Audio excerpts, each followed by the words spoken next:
రామతీర్థంలో శ్రీరామచంద్రుల వారిని విగ్రహం తల నరికేసి ఆ పూజారి గారు ఇలా పట్టుకొని ఆ ఏడుస్తున్న చిత్రం ఉండిపోయింది గుండెల్లో. చాలా బాధ కలిగించింది. అది ఏ దేవత విగ్రహం అయినా ఉండొచ్చు, ఏ మందిరం తాలూకు ఏదైనా అయినా ఉండొచ్చు.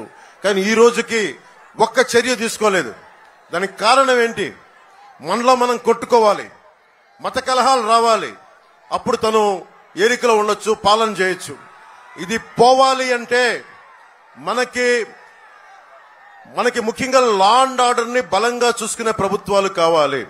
ఇన్ని దశాబ్దాల్లో ఏ రోజున కూడా తెలుగుదేశం ప్రభుత్వం పాలనలో ఉంది, ఉమ్మడి రాష్ట్రంలో, ఉమ్మడి ఏపీలో ఏ రోజు కూడా ఇలాంటి దుర్ఘటనలు ఒకటి కాదు, రెండు కాదు, 240 పైచిలకు దుర్ఘటనలు దేవాలయాల మీద దాడులు జరిగినాయి. ఇది ఆపకపోతే మనలో మనం కొట్టుకునే పరిస్థితి. అపోహ, దొంగని పట్టుకోకపోతే నువ్వు చేశారా వాళ్ళు చేశారా అని చెప్పి మనలో మనం కొట్టుకునే పరిస్థితి. అందుకని ఎన్డీఏ ప్రభుత్వం బలమైన లా అండ్ ఆర్డర్ ని మీకు తీసుకొస్తుంది.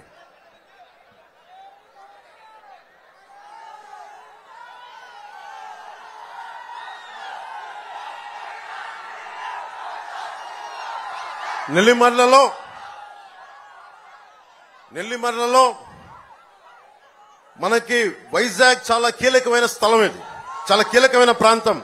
మీకు తెలుసు ఋషికొండని ఎంత బోడిగుండు చేశారో. నెల్లిమర్ల కన్నీరు చూడగలిగే వాళ్ళకి అర్థమవుతా ఉంటది. భోగాపురం ఆనుకుని ఉన్న ఒక స్ట్రాటజిక్ లొకేషన్ నెల్లిమర్ల. ఆ నెల్లిమర్లకి ఎవరైనా సరే చూడండి, ఉత్తరాంధ్ర నుంచి వైసీపీ నాయకులు అందరూ ఎక్కడి నుంచి వచ్చినా సరే ఇక్కడ కూర్చొని ఉత్తరాంధ్రాన్ని దోపిడీ చేద్దాం, ఇక్కడ ప్రకృతి వనరులను దోచేద్దామన్న దృష్టితో ఉంటారు. ఇక్కడ స్థానికంగా ఒక్కరికి కూడా ఇందాక మన బంగారాజు గారు చెప్పినట్టుగా స్థానికులకి నేల లేకుండా పోతా ఉంది. స్థానికులకి మనకు ఒక పొలం కొనుక్కోవాలంటే అందుబాటులో లేని పరిస్థితికి వచ్చింది. దీనికి ముఖ్యంగా వైఎస్ జగన్ చేసిన దోపిడీ, అడ్డగోలుగా వేలాది ఎకరాలు అడ్డగోలుగా కొనేసి రేపు పొద్దున మీకు ఇల్లు కట్టుకోవాలనుకున్న స్థలం దొరకని పరిస్థితి. ఈ నేలలో పుట్టి ఇక్కడ పెరిగి ఒక ఇల్లు కొనుక్కోవాలంటే మనకు లేని పరిస్థితి. ఇది మారాలి అంటే తెలుగుదేశం, జనసేన, భారతీయ జనతా పార్టీ కూటమి రావాలి.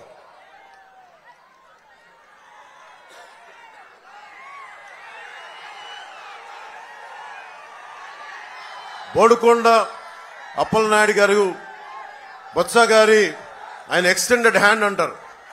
బొత్స గారు అక్కడ కూర్చొని ఇక్కడ చేయి చాపితే అది బోడుకొండ అప్పలనాయుడు గారు అవుతారు.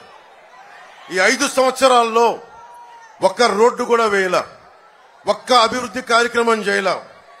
మట్టి, ఇసుక, ఆఖరికి మత్స్యకారుల భరోసా కూడా, నెల్లిమర్ల ఎంపీపీ భూములు ఇలా ఎలా దొరికితే అలా దోచేశారు.